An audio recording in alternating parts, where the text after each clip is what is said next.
இன்னைக்கு நாம் ஒரு குட்டி காமெடி கதை பார்க்கலாம் வாங்க.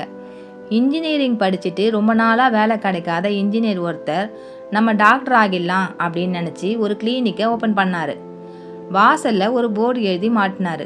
அதில் என்ன இருந்ததுன்னா, எந்த வியாதியாக இருந்தாலும் 500 ரூபாயில் குணப்படுத்துகிறேன், உங்கள் வியாதி குணமாகலையா 1000 ரூபாயை நான் திருப்பி கொடுக்குறேன் அப்படின்னு. இதை கவனிச்சார் உண்மையான மருத்துவர் ஒருத்தர். இந்த போலி டாக்டரை எப்படியாவது கையும் களமாக பிடிக்கணும், அதே மாதிரி அவர்கிட்ட அந்த 1000 ரூபாயும் வாங்கணும் அப்படின்னு நினச்சிட்டு கிளினிக்குள்ளே போனார்.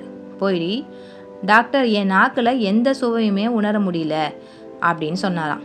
உடனே அந்த போலி டாக்டர், நர்ஸ், அந்த 23ஆம் நம்பர் பாட்டிலில் இருக்க மருந்தை இவரோட வாயில் 3 சொட்டு விடுங்க அப்படின்னு சொன்னாராம். நர்ஸு அவரோட வாயில் மருந்தை விட்டார். ஐயோ டாக்டர், இது பெட்ரோல் ஆச்சே அப்படின்னு அலர்னார் இந்த உண்மையான மருத்துவர்.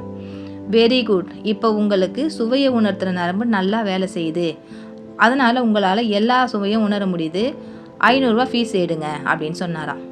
இந்த உண்மையான டாக்டர் வேறு வழி இல்லாமல் அந்த 500 ரூபாயை கொடுத்துட்டு வெளியே வந்துட்டார். ஆனாலும் அந்த 1000 ரூபாயை வாங்குகிற முயற்சியை கைவிடலை. கொஞ்ச நாள் கழித்து மீண்டும் அந்த கிளினிக்கே போனார். டாக்டர், எனக்கு மறதி ரொம்ப ஜாஸ்தியாக இருக்குது, குணப்படுத்துங்க அப்படின்னு சொன்னாராம். உடனே அந்த போலி டாக்டர், நர்ஸ், அந்த 23ஆம் நம்பர் பாட்டிலை திறந்து இவர் வாயில் 3 சொட்டு மருந்து விடுங்க அப்படின்னு சொன்னாராம்.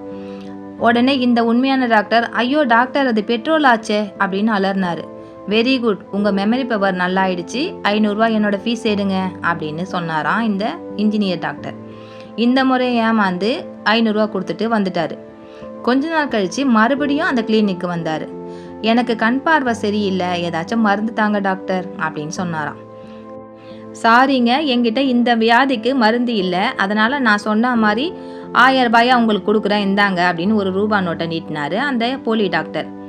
டாக்டர், இது 500 ரூபா நோட்டாச்சே அப்படின்னு பதறினார் இவர். வெரி குட், உங்கள் பார்வையும் நல்லாயிடுச்சு, எடுங்க என்னோட 500 ரூபா ஃபீஸன்னு சொன்னாராம்.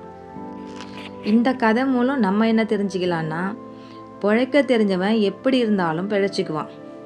இந்த கதை உங்களுக்கு பிடிச்சிருந்தா லைக் பண்ணுங்கள், கமெண்ட் பண்ணுங்கள், சப்ஸ்கிரைப் பண்ணுங்கள். நன்றி, வணக்கம்.